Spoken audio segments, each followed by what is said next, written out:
who's seen it, okay, good, thank you, Bruce. Validation, Jimmy. Getting back to the one thing, and database is what we're gonna do this year. Cool. Yeah. Blaine? Same thing here. Of course, your database is your most key thing, but adding in, doing the expired, as well as masterminding with my fellow agents, where you pull a lot of information from, and of course, technology will be one of my big things this year, hitting home on Facebook and things like that. So I have some stuff ramped up to get going on that. But outside of that, your database is where it's all at. Awesome. I think we've been from our previous mastermind, small masterminds we've been having, we've had several speakers talk about your database, right? It's all about your database. So going a step further, when you speak of technology, can you kind of expand upon that a little bit? Sure. Facebook, of course, has been the biggest by far. For me, I actually, back in 2007, had an article written in KW Outfront magazine about me when I was doing Facebook before Facebook was Facebook, what it is today. And I really strongly, about 8 out of my $12 million in production came from Facebook. And that truly was where I hit home on, and I got away from it. When everybody started doing it, I didn't want to do it anymore because everybody was doing it. I had that mentality, and so everybody's doing it, not for me. I'm one of those outside the box guys who is always, okay, let's find the next biggest thing. Well, Twitter definitely wasn't it, and we all know that was a kind of a flop in real estate. For me, it was anyway. But Facebook itself, I really have honed back in on, and they've changed it in such a way with Facebook ads. And things that I think I can really start to generate more in the Facebook light of things, generating new business versus just pulling it from my database and whatnot. Okay, so am I hearing you say to us that there's going to be a Facebook class coming soon? Well, Maybe a mastermind. Maybe a mastermind. That'll work. That'll work We too. can do mastermind. Yeah. Okay, We can awesome. mastermind. Awesome. Absolutely. And Mark Zuckerberg was on the news this morning, talking about something about false news being around. Yeah, yeah. Yeah. Mhm. Yeah. On Facebook, on the internet, really? Yeah. So, Brian, Yes, ma'am. give us some insights on what your technology is going to look like for 2017. Glenda, yes, I certainly will. I'm going to get into the social media, the Facebook stuff. We're already feeding into that. But Google AdWorks is also another one that we're plugging in with the LinkedIn. And I now have a interweb czarina working for me now that she does all that stuff. Yeah, no, you've never heard that one before. She's like really smart. Mm-hmm. And So she- with that, are you just picking certain words and? I think the meta tags that the crawlers, creepers, whatever, lurkers, I don't know what they're calling them this week, are the search devices, if you will. Plugging into those that actually, when you have a website and you have to get somebody who's savvy with this, that they're plugged into search words like #1 real estate agent in the Woodlands. Montgomery County, nobody's heard that one before. That's #1, by the way, for anybody who's looking, Montgomery County real estate. Getting her to plug those into the website so that it's organic to the website and it feeds directly to you. And when you get people on your webpage, they stay there. They don't bounce. Cool. So am I hearing a mastermind about Google coming soon? I think I'm the wrong I mean, you know. No, I can bring my Zarina. Yeah, your Zarina. Yeah, thank you. You'll share her with us. Aw, You yes. know, awesome, because what is Keller Williams all about? Sharing. Jolly Roger. So that's amazing. So Google AdWords and Facebook, social media stuff. So your best source of business, where is that coming from, Blaine? What's your best source? Currently, right now, I'll tell you, of course, the database is always there, and everybody's going to say that. But I'll tell you, out of my last 5 open houses, that I've had, and this is me going back to year one. I know a lot of agents don't like to do open houses. I'm a firm believer in them, always have been, always will be. I have sold, out of the last 5 open houses, I've sold 2 houses where I've been on both sides of the transaction at my last 2 open houses, okay? So there's a lot of realtors out there that do not like them, and they'll tell sellers that, oh, they're just doing it for business. I've ran into that numerous times.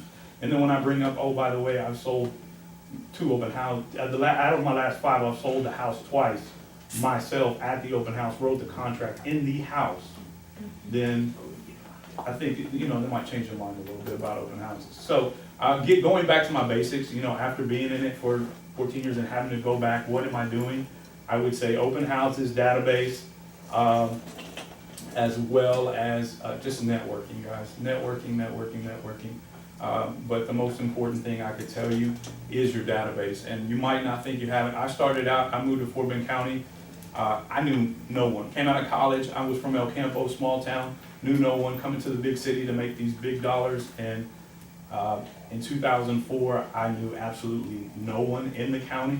And it was just all about getting out and starting networking, doing mastermind groups, introducing myself. I handed out probably 2,500 cards in a matter of 2 weeks. I had 2,500 cards I went through in a matter of 2 weeks, trying to get people to call me. And I mean, it's just a hustle, guys. If you want to be in this business, it's a hustle. It's all about your hustle. I definitely agree with your hustle. It is a hustle, right? With all of us agents in here, we know the market is saturated, but what's gonna separate us from the other agents is our hustle. There's no way of getting around it. But Blaine, going back to open houses, can you tell me 2 things that you do to make your open houses successful? 2 things I do. 1, I pick an open house, there's a lot of traffic. Okay, I market to those neighborhoods. So the houses that I'm fortunate enough to have listings in those neighborhoods that are very active. Okay, so people that are driving through on weekends. I'm still driving back to Fort Bend County, guys, to do most of this. Okay, so that most of you don't like to drive 30 minutes up the road. I'm driving an hour and 15 minutes. But it's where my business is coming from. It's where I spent 14 years. And that's where I have business now, and you're darn right, I'm gonna drive back to stay in business. And I will eventually set a team up in Fort Bend County, along with having a team here, is my ultimate big goal, but to be in 2 markets. As far as open houses go, choosing open houses in neighborhoods that are high traffic. So if you look at your average days on market, if it's between 1 and 14 days on the market, that's a high traffic area. There's gonna be a lot of people driving through that area. I'll be doing open house in that area, okay? You can door knock, I do door knock on occasion, but also finding a house that is very attractive, that is within your first week on the market, first 1 to 2 weeks on the market. That's when you're gonna get most of your activity. Keller Williams book, or in every real estate book out there says, most activity that you get on a listing is in your first 3 weeks. I want to be within that first week to 2 weeks doing my open house, due to the fact that that's when most of the people are going to want to go look at it, and instead of calling their agent up, they're going to say, oh, there's an open house this weekend, I'll just go that weekend. That's a way for you to track, you're going to get a lot of traffic there. Some of them, most people will have an agent, but again, like I told you guys, I had those people that walked through that wrote a contract right there on the countertop, and I was on both sides of the transaction. I was fortunate enough to be on both sides of the transaction. On those. The others, I've written up contracts that I wasn't on both sides of it, where I was just on the buying side. But, do open houses for other people if you don't have a listing, high traffic areas. Thank you. Keep your comments. All right, Brian, tell us, you are a mess. Tell us what's your biggest source of business? Referrals. And what I do is it's all about the relationship, and that goes back to addressing what you said is do one thing, do it well, and basics. So when I'm talking to somebody, I want to know, okay, who do you need to meet? And I'm going to be very direct, and everybody here knows I'm hyper aggressive. Who do you need to meet? Okay, be more specific, and then dial it down to root cause, who they need to meet, so that they can do their business, and this could be air conditioning, boat tops, heavy crane operators. It doesn't matter. And then I end the conversation with two things, is I tell them what I want. So when you're out there swinging a golf ball bat or drinking beer, eating brisket, which is when most of the real estate occurs, by the way, that somebody goes, yeah, think about putting a house on the market next year. I got a guy. And I want them to be that person that says, okay, I'm gonna get your information to Brian.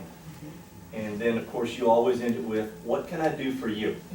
And it gets back to, I don't mean to dogpile Chad, but here I go. Giver's gain. Yeah. Oh, there I go, sticking my butt in it again. Thank you, Ruth. And those of you who've been to Bold know what she just did to me. Okay, there was a piece there. Cool. Can I follow up on that? Absolutely. What he's talking about as well is always circle your conversation. If you're talking to someone, you're out networking, circle it back around. Try to get them to ask you what you do for a living. I know when you first meet someone, the hardest thing to do is how you talk to them, ask them what they do, and eventually that is going to get the response of, hey, what is it that you do? Oh, I'm in real estate. And that gets the conversation back to real estate. And believe me, everybody knows somebody that's moving, or they're gonna say, oh, I just sold my house, or I know such and such sold their house. It always gets you going back to that. So always circle the conversation back around and try to get them to ask you what you do by asking, hey, what is it that you do for a living? Just simple networking technique. Sorry, didn't mean to. It's okay, dude. Yeah, more is merrier. Awesome. So we have open houses and we have relationship building. Those are two key components of building a successful business. Now, this next question is for new agents who are brand new in the business and kind of wondering, what do I do every day? Blaine, tell us what your day-to-day activities look like as a real estate agent. Well, I sleep till 11 o'clock. No.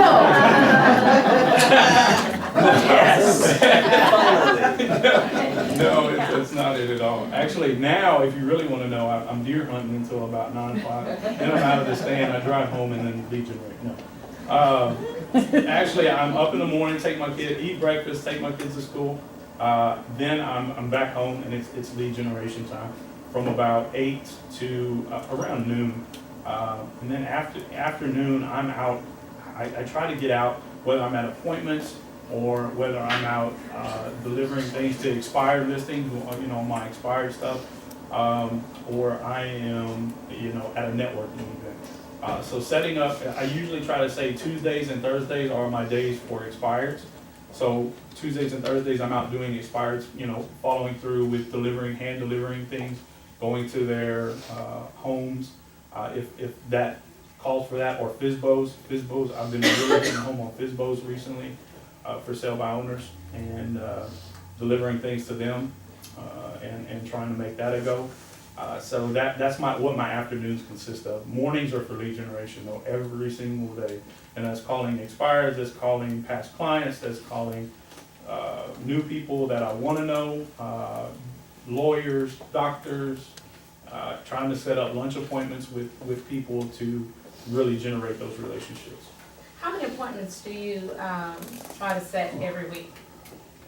To be realistic about it, I shoot for, 5, but realistically, if I get 2 to 3 appointments a week, I'm good. I'd say that's good. I'm doing good. Cool.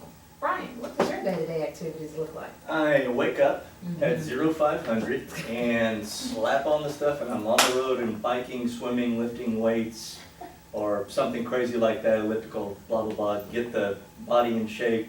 And then after that, cool down is read the Bible every day, God, family, then business, kind of an unapologetic Christian. And that leads into my affirmations, which I say out loud, which is prayer. And what can I do for others? Because we know with a massive ego like mine, it's not about that. It's when you take yourself out of the equation, it gets big. And 620 at the Richardson household, it becomes a whirlwind. I have a son who is my genetic likeness, and it is popping. We're getting showers ready, we're going out the door, we're going to launch. And then about 7:02 is when the house goes quiet, and that's when I make phone calls. And I'm cycling through. If I don't have something, God will put it right in front of me, which is why I'm kind of not worried about stuff. and make appointments. And to lead into your question, the first part of the day, the first half is when I'm like super mega overdrive, and I'll set the appointments up and do the real estating for the second half of the day, because it's like, want real estate, and I can teach anybody to perform the transactions. Thank God Ruth's gonna bruise her knuckles on this one, but by beating me. But the idea is you're doing the lead generation, the sales when you're up, because as the day wears on, you get tired of hearing no, and no's lead to yeses. Okay, I'm all about failure. I fail greater than most. And again, this goes back to Mary Sinclair's bare knuckles beating me down. Yeah, I'm gonna pick on you. And then real estate for the second part of the day. That's kind of a standard day, but I look for between 5 and 10 appointments a week. And it doesn't have to be about my business, it can be creating business for somebody else. And something that's not in my repertoire, if there's not a business, or there's not a product or service you can name that I can't do. I'm not a real estate agent anymore. And I believe that, because how many of y'all experience Brian bringing somebody to your office or introducing you to somebody all the time? He always, and if you're not there, he slides it under the door. So he's definitely mastering that technique, and I applaud him on that, because that's what it takes. What can I do to help you? And he definitely brings those people here and share their information, so good. The final question is, guys, gentlemen, and I'm gonna read it verbatim, because it's a huge question, it's important. Blaine, what's the one thing that you can do such that by doing it, everything else will be easier or unnecessary? Very easy, lead generate. That is the number one thing. We're in sales. What's the number one thing that you need most when you're in sales? And that's leads. That's leads to follow up on, leads to call, leads to whack, and it's a very simple equation. If you have leads, you have sales. And if you have sales, you're gonna be successful. And not that you're not successful. If you don't have sales, it just might not be for you. So lead generate is the number one thing that if you do, and you do very good, all else falls into place. So lead generate, and I know for a lot of you that for myself even, is going back from where I was to where I am now. It's been very difficult for me to get back to the basics, but that's what it takes, and lead generating takes care of all else. If you have leads, everything else falls into place. And you say you lead generate every day? Every day. Every day? Every single day. One day? Well, I take Saturday and Sunday off, but So it's every day? Monday through Friday is the lead generation. Not 3 days? Every single day, and even on the weekends, if I'm out, I'll talk real estate. So that's lead generating. Everywhere you go? Everywhere. Talk real estate? Absolutely. People get sick of hearing about real estate from me, from family, friends, they all get sick of it. So how do you keep saying it, keep having those conversations, knowing that It's a habit, you create habit. Once you do something, what is it now? They changed it. It was used to be 21 days. Now it's like. Yeah. The one thing. Yeah, so it becomes habit, you sitting and talking real estate with people. I enjoy talking real estate with people. I enjoy sounding like I know what the heck I'm doing. If there's one topic I know something about, I want to talk about it, right? So, yeah. So I want people to know I'm smart, right? So real estate is it. So real estate. What's his D?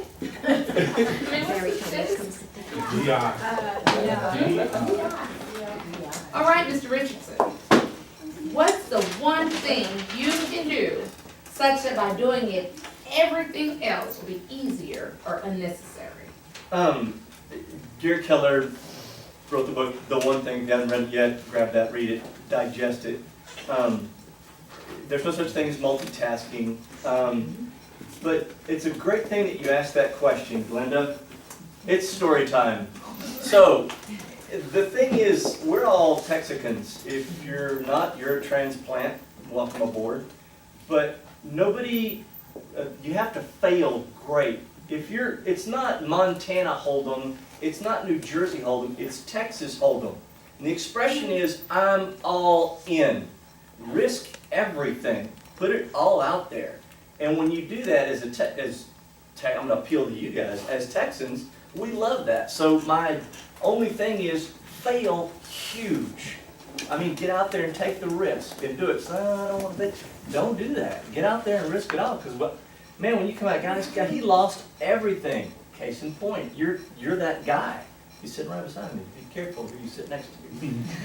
But that's the thing. That's the one thing that I would say to make it easier, because I'm all about failure. I mean, my life's filled with it. I intend to fill my life with more of it. But the idea is, if I stay on target, okay, I'm gonna be successful. I know how it ends. That gets back to that whole God thing. So that's the one thing that'll make everything easier. So lead generate and fail more. Mm-hmm. Take big risks. Yes, ma'am. Put it all out there. Yes, ma'am. Leave nothing on the Hey, table. nobody says remember, Winnie. They say remember the Alamo. Those guys failed. They did, and they risked everything, right? Yeah, right. So Remember Brian Richardson. and be unique. Be different. Be unique. All right, are there any questions for our panelists today? Jeopardy thing.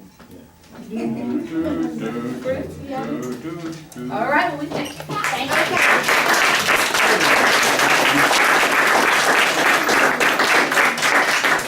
Okay, just one more thing. I've been sitting here looking. Are those brochures from Oh, this crisis assistance. Assistance? Would you want to hand those out? That'd be amazing. All right, y'all, I'm sure every so often you think about what could I do to help somebody. Here's an opportunity. So, anything else other than have a very blessed Thanksgiving? Take one of, oh, we got a drawing. I'm sorry, Krista. Okay, the first ticket is, if I can read it, okay, 309032. Oh, I didn't get a ticket. 309032. Do you have that one?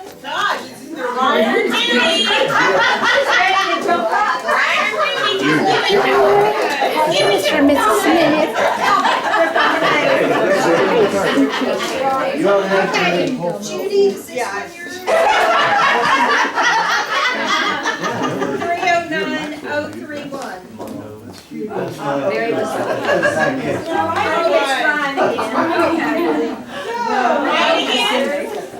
Okay. 309046. Oh, I got one before me. Oh, it's Weaver. That's Way to go, Weaver. Yeah. Okay, guys, thank you so much for coming. And again, have a really, really great Thanksgiving. And watch your attitude, I guess.